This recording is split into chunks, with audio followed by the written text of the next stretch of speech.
ধরম পুজো বা ধর্মরাজ পুজো, যেটার নাম শুনলেই আমাদের মাথায় প্রথম খেয়াল আসে গোয়ালপাড়া শান্তিনিকেতনে ধর্মরাজ পুজো।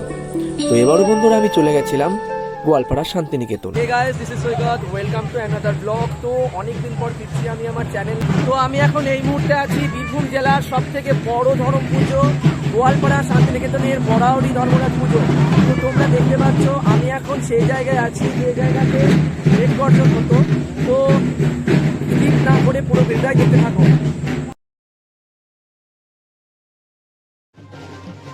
আমি প্রথমেই চলে গেলাম মন্দির প্রাঙ্গণে এবং অনেকটাই আমি লেট করে ফেলেছি, কারণ আমি ট্রেন বাসে আসতে খুবই লেট হয়ে গেছিল।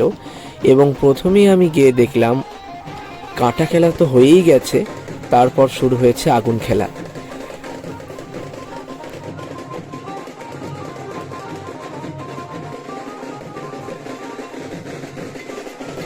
এই ধর্মরাজ পুজো বা ধরম পুজোর বিশেষ একটা কাহিনী আছে।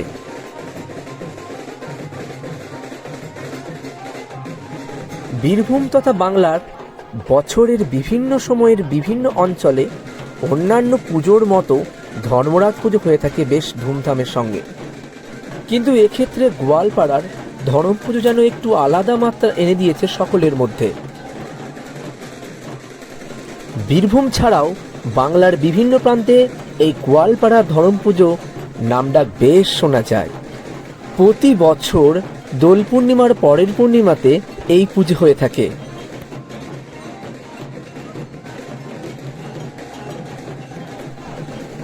এখানে প্রতি বছর শতাধিক ঢাকি এসে একেবারে বিনা পারিশ্রমিকে ঢাক বাজিয়ে যান।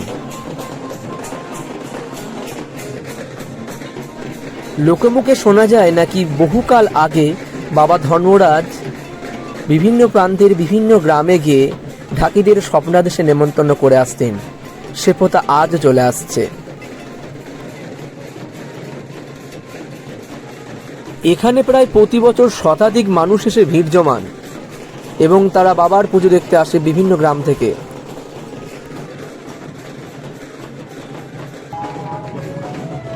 আমরা দেখতে পেলে আগুন খেলা প্রায় এবার শেষের দিকে হয়ে গেছে। তো আমরা এবার যাব মেঘগর্জন এর ওখানে।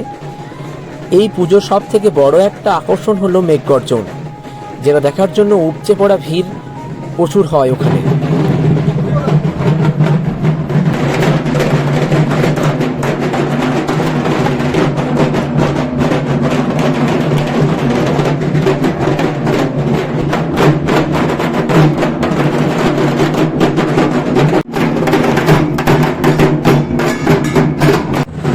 আমি এখন এই মুহূর্তে আছি ঐতিহাসিক মেঘগর্জন তলা, যেটা তোমরা ভালো করেই চেনো, যেটা কোপাই নদীর ধারে। কোপাই নদীর পাড়ে দুধারে জঙ্গলে ঘেরা এই বনটা হচ্ছে মেঘারায় স্থান। তো এখানে মেঘগর্জন শুরু হয়। একজন প্রধান ঢাকি ইশারায় সমস্ত ঢাকিরা তাদের ঢাক গুরু গুরু শব্দে বাজিয়ে ওঠে। তো দেখে নাও ভিডিওটা কেমন হচ্ছে মেঘগর্জন।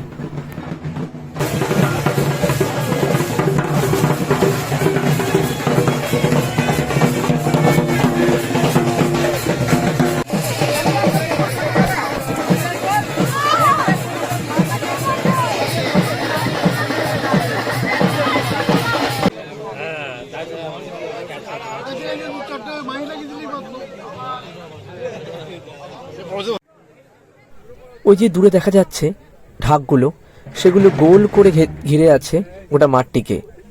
এবং দেখতে পাচ্ছ মেঘগর্জন অলরেডি শুরু হয়ে গেছে একজন ঢাকির ইশারায়। এই মেঘগর্জন যখন শুরু হয় তখন যেন মনে হয় আকাশ থেকে চারিদিক থেকে যেন মেঘ ফেটে পড়ছে।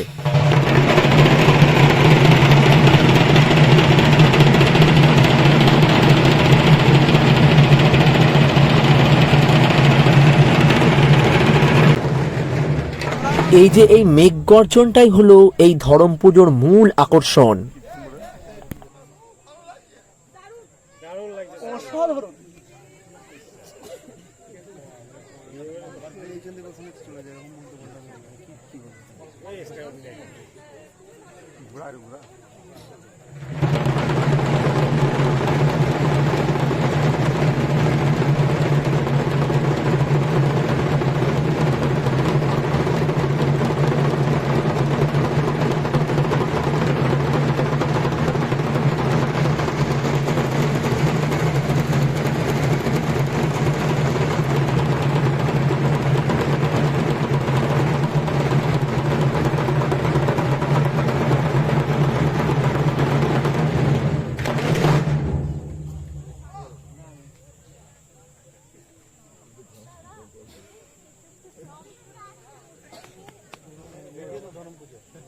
কি আবার দৌড় তুলছে বলো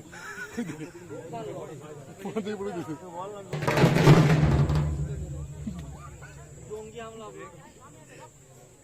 দৌড় তুলছিলে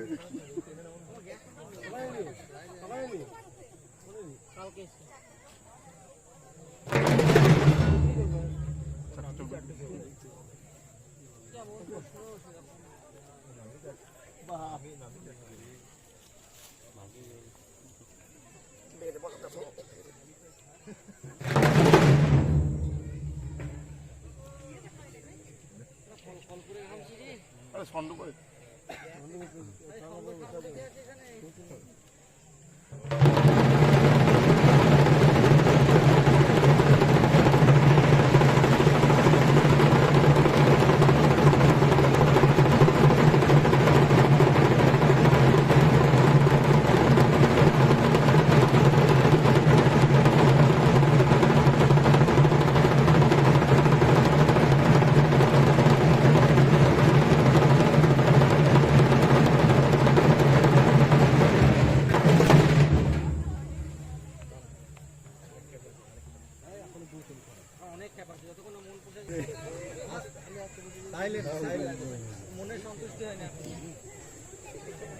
কথা বেরিয়েছে বুঝে বুলি বেরিয়েছে হ্যাঁ বুলি বেরিয়েছে ভাই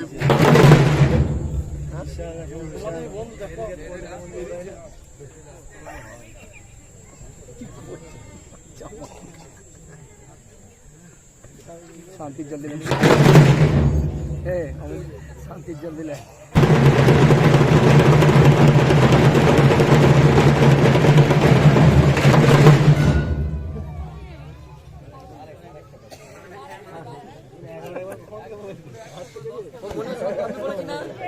স্যাটিসফাই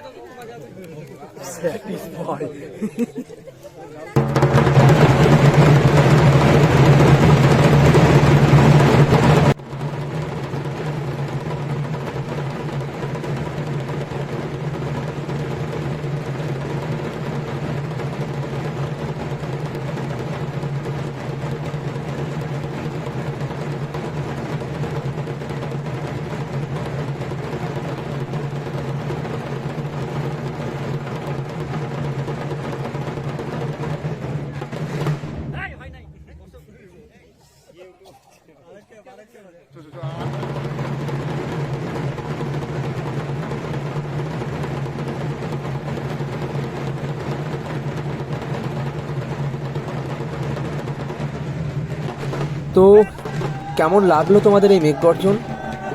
মেঘগর্জন যদি তোমাদের ভালো লেগে থাকে তাহলে অবশ্যই আমার ভিডিওতে একটা পুরোপুরি লাইক দিও এবং আমার চ্যানেলটা অবশ্যই সাবস্ক্রাইব করো।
দুপুরে রাজভাড়াল নিয়ে গ্রাম পরিক্রমা বের হন ভক্তরা। সুরাতে পূর্ণ রাজভাড়াল বুড়ো রায়ের কাছে ফিরে এলে বলি শুরু হয়। মেঘরায়ের উদ্দেশ্যে যে বরাহ বলি দেওয়া হয় তাই দেখার জন্য উপচে পড়া ভিড় পড়ে।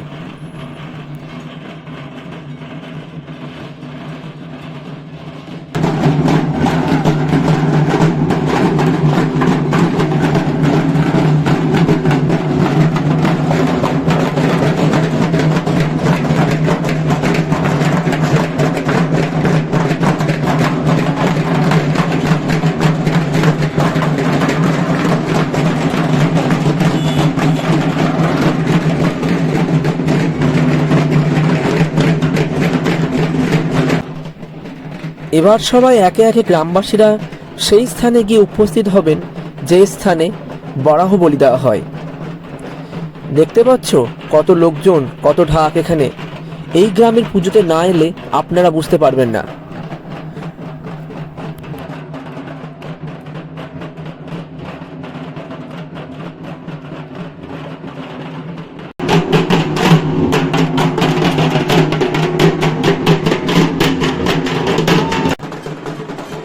এই যে ভক্তদের মাথাতে সুরাতে পূর্ণ রাজভাড়াল নিয়ে যাওয়া হচ্ছে বুড়ো ধরমতলা।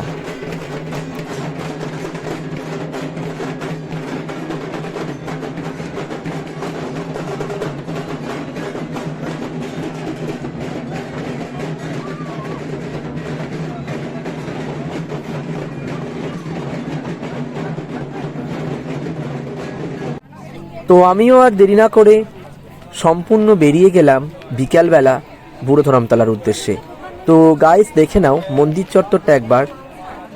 এবছর এখানে খুব একটা ভালোভাবে মেলা বসেনি, তবে ফুচকা এবং ঘুগনির দোকান বেশ ভালোই বসেছিল।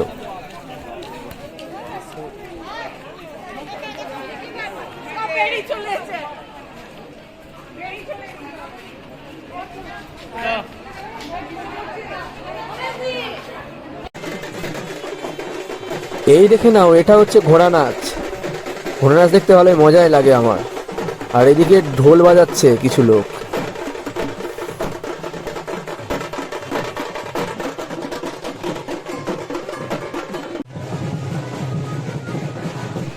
এখানে লোকজনের ভিড় হচ্ছে উপচে পড়ার মতো। একবার চারিপাশটা দেখে নাও, এখানে কত পরিমাণ ভিড় হয়েছে। সমস্ত ভক্তরা ওই বরাহ বলি দেখার জন্য উপচে পড়া ভিড় হয় এখানে।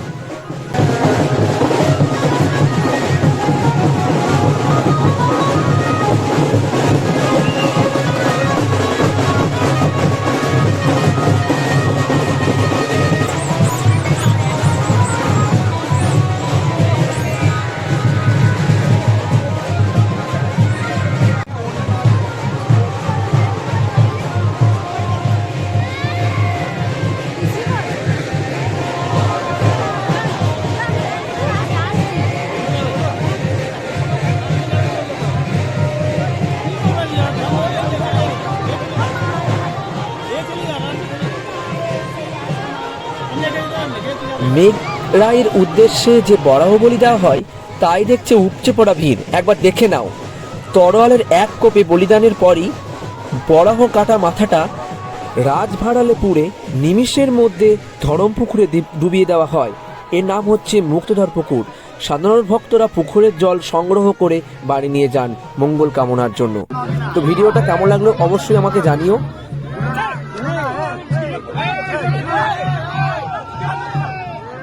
ধরম পুজোটা সেভাবে হয়তো দেখানো হলো না। আগের বছর ধরম পুজো পুরো ডেসক্রিপশনে লিঙ্ক দেওয়া আছে, যদি তোমাদের কারোর ইচ্ছা হয় অবশ্যই আমার ভিডিওটা তোমরা দেখো।